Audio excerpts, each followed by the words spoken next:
Welcome, scholars, to today's lesson. That is lesson 1-4.4. Where was God during the plague? So let's talk a little bit about this plague, where it came from, where it didn't come from, and who did not have any power to control it. First of all, it's important that we talk a little science here for a moment. So let's leave medieval history. Let's jump into the 1800s and let's talk about germ theory. Germ theory states that diseases are caused by small organisms. That is, bacteria, viruses, and fungi, most prominently among those small organisms, which can infect the body, reproduce, and cause all kinds of problems. Now, today we know that this is actually what is happening in most cases. For most illnesses, including plague, we have germs, that is bacteria, viruses, or fungi, invading the body, reproducing, and causing these problems. Yersinia pestis, our bacteria, which causes the plague, is of course a germ. It's a bacteria. And so it falls in line with the germ theory.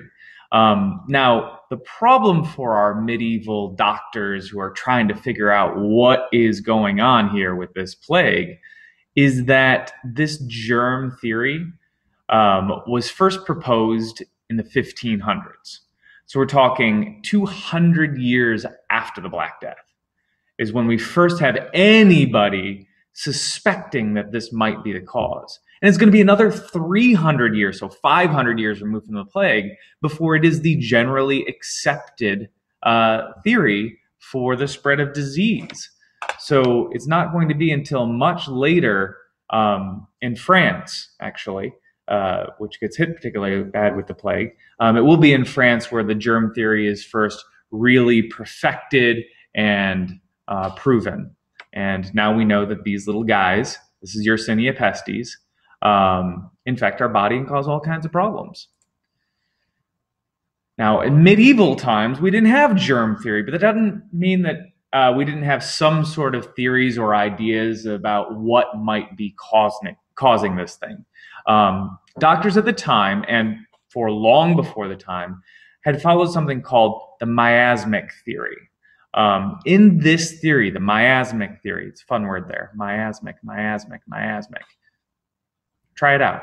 See how it feels. Miasmic. Anyway, in this miasmic theory, they believed that illness was caused by bad air, and that this bad air came from decomposing matter.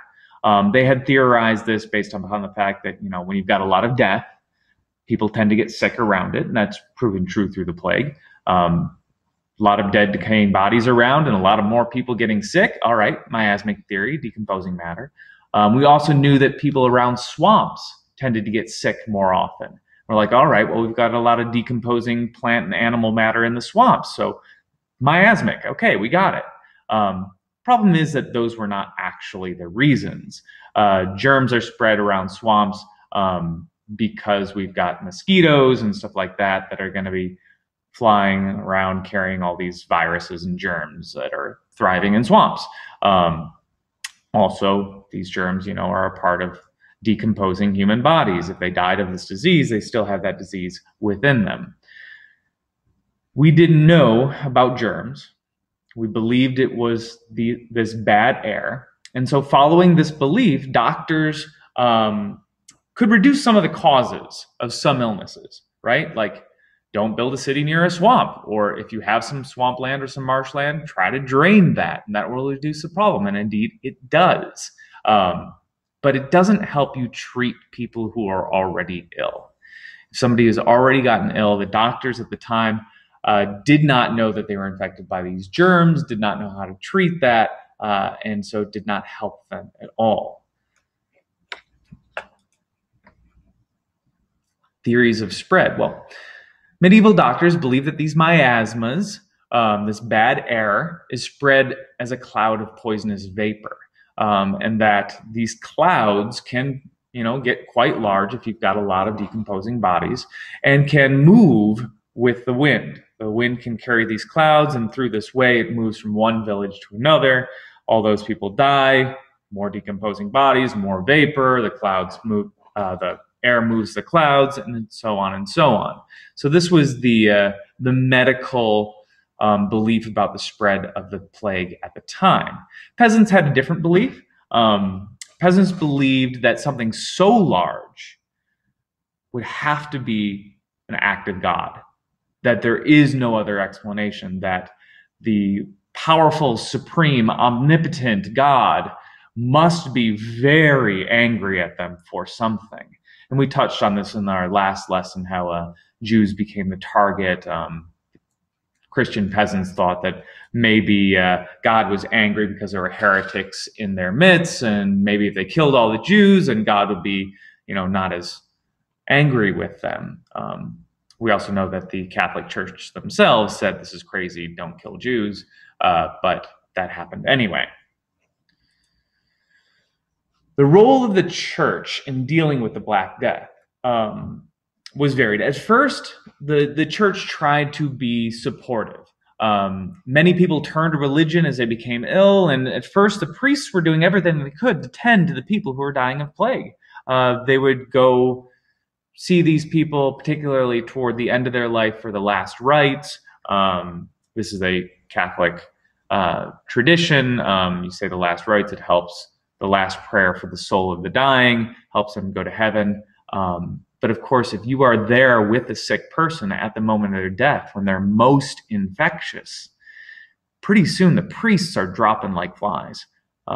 We see very high death rates among priests. Here we're talking about the overall death rate being about 50%, the death rate for priests being over 50%, because priests are more exposed to the dead and dying than others. When sick, people would also seek help within monasteries. Monasteries frequently served as religious centers and as hospitals.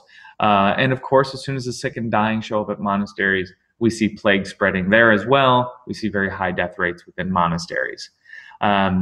This gets to be such a problem that eventually the church starts to turn the ill away. Priests are not showing up to give last rites, both because of the combined problem of, priests keep dying when they're doing this, and there are so few priests left. 50% of the population is dying in 4 years. That includes 50% of the priests. We have fewer priests to do so much more last rites that the church is just seen as not present, as not there to do this service for good reasons. I mean, these priests are dying, and there just aren't enough of them. But it's not seen this way. And the fact that the church is seen as turning the ill away from monasteries, that they are not performing the last rites, people start to notice this and get upset about it. And it's going to be another thing, another weak link in the church, another thing that's going to start to lead toward the decline of the influence of the Catholic Church. Because by the end of the Black Death, the Catholic Church is really seen as powerless to stop this thing, which they were. I mean, it was a germ. The church had no ability to stop the spread of this germ. And it really does weaken people's faith in the Catholic Church, although notedly not their faith in God, only their faith in the Catholic Church. And it kind of continues this slow, and I want to put emphasis on slow decline of Catholic influence within Europe. We mentioned this back in our lessons on the Crusades, that some of those last Crusades were seen as somewhat self-serving, that the Catholic Church was calling crusades because it benefited the Catholic Church. That starts a slow decline. This continues that decline. It's not going to really accelerate until Martin Luther in the early 1500s, but this decline is continuing, and the Black Death, the plague, really does contribute to that, as people believe that this is an act of God.